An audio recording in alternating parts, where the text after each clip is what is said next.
Bonjour, bonsoir et bondé. J'ai un mélange de pop japonaise et de doom dans les oreilles pour préparer cette vidéo. Voici une nouvelle fournée de jeux tout frais pour le Zinmount ou le Zinquest selon votre préférence.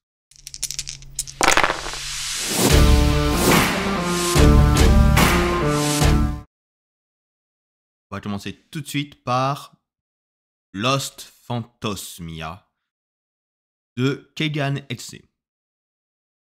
Ah, je ne vais pas habituellement vers les modules qui sont dits neutres, voilà, qui sont adaptables à tout système. Généralement, je préfère les jeux complets ou des suppléments qui sont adaptés à un jeu. Mais pour celui-là, je vais vous donner ce qui m'a intéressé. Donc, un dungeon crawling urbain dans une usine de parfums hantés. Là, on commence à s'intéresser à quelque chose. Surtout que je viens de recevoir Into the Odd. Je pense que ça pourrait facilement s'adapter là-dedans. Donc, on a un peu d'absurde. Et je suis... Voilà, c'est comme ça qu'on peut me conquérir. Hein. Surtout avec des termes comme liche de parfum et des adversaires aromatiques. Donc, là, désolé, moi je suis rentré dedans. C'est un jeu qui n'est pas encore financé alors que j'ai écrit ce script et qui se termine le 21 février. Ensuite, je vous propose Last Sabbath, un jeu de Officina Meningi, c'est-à-dire c'est un jeu italien, un jeu qui a gagné des récompenses en Italie. Et vu les dernières fournées qui sont sorties des maisons d'édition italiennes ou des créateurs italiens, Fabula Ultima, tout ce que font Two Little Mice, Wilder Fist, franchement je me dis, l'Italie c'est une valeur sûre. Donc un petit jeu avec certains mots-clés qui me plaisent vraiment et qu'on va énumérer, sans meneuse, avec l'option solo, de journal, des sorcières, du tarot, tout ça on a un petit mélange, un superbe graphisme pour l'instant de ce que je vois sur la page, c'est vraiment le graphisme qui m'intéresse. Donc moi, je tombe dedans facilement, surtout avec les tarots. Et comme c'est un jeu italien, ça veut dire que j'ai pas besoin de me ruiner en frais de port, ça c'est bon. Le jeu est déjà financé, il se termine le 21 février sur Kickstarter. Tous les liens seront dans la description de toute façon. Ensuite, on va rester un peu, on va dire, dans le bizarre étrange. A Song for a Serpent King. Une chanson pour un serpent roi. De El Halim. Alors, d'un côté, je déteste les serpents. Vraiment, je n'arrive pas. C'est vraiment une chose, j'ai la phobie, ça ne va pas. Dès que je suis dans les vivariums de zoo, je cours pour aller pour passer la session. Et vraiment, ça va pas. Mais de l'autre, j'adore les chansons, j'adore la musique, j'adore chanter.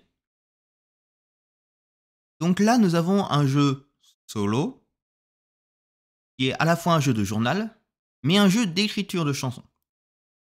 Où on écrit une petite lullaby, donc une petite berceuse, pour que le serpent roi, je préfère dire serpent roi que roi serpent, je sais pas, ça sonne mieux, continue de dormir. Parce que s'il se réveille parce que ta chanson est trop mauvaise, le monde va partir en queue de poisson, le monde est foutu. Celui-là, le concept m'intéresse. J'ai pas l'habitude encore des jeux qui font de l'écriture de chansons, du songwriting. Mais là, franchement, celui-là, je vais me le prendre. Au moins en PDF. Pour pouvoir jouer tranquille. Il est financé. Et il se termine le 25 février. Là, je vous ai proposé 3 jeux qui sont assez, on va dire, sombres, plus ou moins. Enfin, tu peux être un petit Doom, tu peux être très sombre. Donc là, on va proposer quelque chose de plus joyeux avec Sock Puppet. Talk to the End. Donc pour vous traduire, Sock Puppet, bon ça va être compliqué à traduire ça par contre.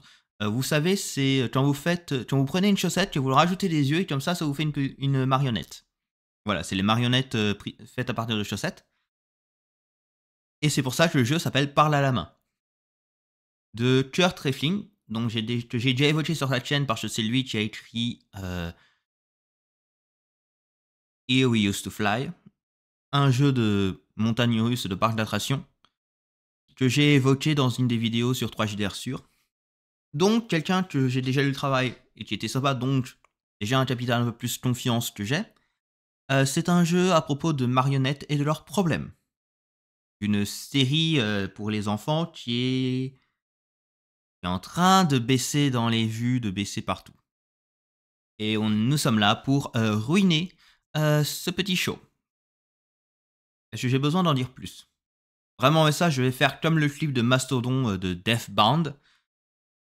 Et oui, je sais que ça n'a pas l'air d'être ça que le jeu cherche à faire, mais désolé, voilà.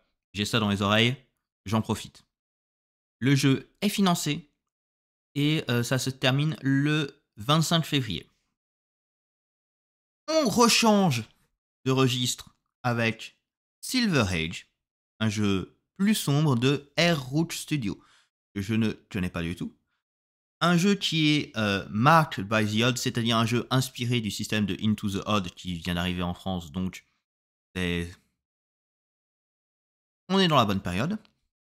Et moi, j'aime les jeux qui font les choses un peu différemment, qui rajoutent des petits trucs, qui changent des petits détails.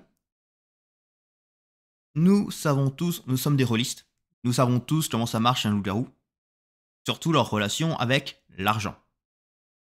Mais ici, c'est différent. Dans Silver Age, l'argent, c'est la source des pouvoirs et des mythes, du mysticisme des loups-garous. Un métal sacré d'euphorie et d'estasie. Mais un métal sacré qui aussi réduit la vitesse de leur régénération, casse leur self-control et parfois peut les tuer. Je me demande bien de quoi ça parle. Surtout avec ce côté argent, moi ça m'intéresse, j'ai envie d'en savoir plus. Donc le jeu est financé, le financement se termine le 25 février. Et rechangement de registre. On va passer à du plus joyeux, avec Bonds Between. Alors, de Jonathan Boyle. Voici un jeu un peu plus dans ce qu'on pourrait appeler cozy. Vous savez, le petit tranquille, chill, pas de grosses aventures, on est juste là pour être tranquille, se faire plaisir. Un petit jeu de dragons mignons qui font de la réparation de maison, basiquement. Ils restaurent des domaines qui sont très mal en point, comme des petites librairies, des machines, les machines que vous avez dans les gares, les machines avec tous les machines à vendre, les trucs comme ça, une paire d'arrêts de bus où il n'y a plus beaucoup de bus qui passent. Tous ces petits endroits-là, ils vont les restaurer. Voilà, ça fait un peu de la restauration de maison, c'est sympa. Et c'est un jeu aussi où on garde les choses, où on modifie les choses. Parce qu'on va altérer un deck de cartes, un paquet de cartes, pour les donner à son voisin. Alors, pas son voisin dans la vraie vie. Le jeu est un jeu à deux. Donc le voisin, ça va être l'autre joueur, à qui on va donner la carte qu'on a modifiée selon ce qui se passe en jeu. Et on va lui donner, parce que c'est la politesse entre voisins. Le jeu n'est pas encore financé. Et il se termine le 27 février. Et pour finir, je vous propose Salt the Earth de Queen Blackwell. Le sel comme la dernière étincelle de magie dans un monde détruit. Alors déjà, j'aime bien quand on change les choses et qu'on mine une ressource pour avoir de la magie. L'histoire de ceux qui refusent d'être oubliés. Un jeu à propos des cicatrices que l'on inflige sur le monde, que l'on s'inflige à soi parce qu'elles sont la marque de ce qu'on a vécu. Vraiment un jeu au design particulier, un jeu qui pourrait faire du bien en ce moment, surtout quand c'est pour se rebeller contre des gens riches, et un jeu qui n'est pas encore financé et qui se termine le 1er mars. Comme pour toutes les vidéos comme ça, tous les liens seront en description. Je vous invite à aller voir ces jeux et à aider à les financer s'ils ne sont pas déjà financés parce que c'est toujours il y a trop de créativité dans le monde du JDR, c'est dingue et moi j'ai envie d'aider les jeux indépendants donc je vais essayer de les financer.